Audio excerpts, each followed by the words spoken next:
Президент Атамбаев Кыргызстандын кыйынчылыктарын чечип, Кыргызстанды алдыга сүрөй турган мамлекет башчысы эмес, эмнегедир акыркы убакта карай турган болсок, Кыргызстанды сатуу үчүн келген президентти элес калтырат. Атамбаев башында турган, мурдагы президент болсо дагы, саясаттан кетсин деп талап кылып аткандар болсо дагы, мен бүгүнкү күндө социал-демократтардын Атамбаев башында турган оппозицияга өттүк дешин толугу менен колдойм жана туура деп эсептейм.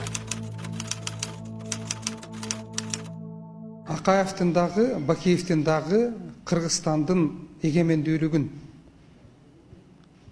уттурган учурлар аябагандай көп болгон да.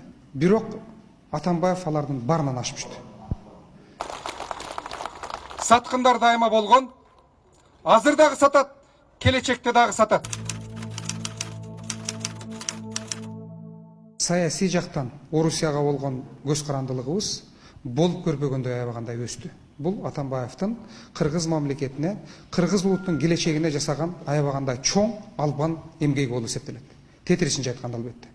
Эгерде бардыгыбыз башыбызды жерге катып отура турган болсок, Атамбаевдики баары туура, социал-демократтардыкы баары туура деп, анда бир жылдан кийин Атамбаев Бакиевдин ордуна эле албат эле келип калат. Саткынчыларга көңүл бөлбөгүлө. Социал-демократтар оппозицияда боло турган болсо, мен дагы оппозициялык саясатчы катарында ушул идеяларды ишке аша турган болсок, биз көп нерселерге чогуу иштегенге бүгүнкү күндө мүмкүнчүлүк жаралды. Равшан Дженбеков вор. Пусть на меня в суд подаст, я через суд докажу. Там срок давности прошел.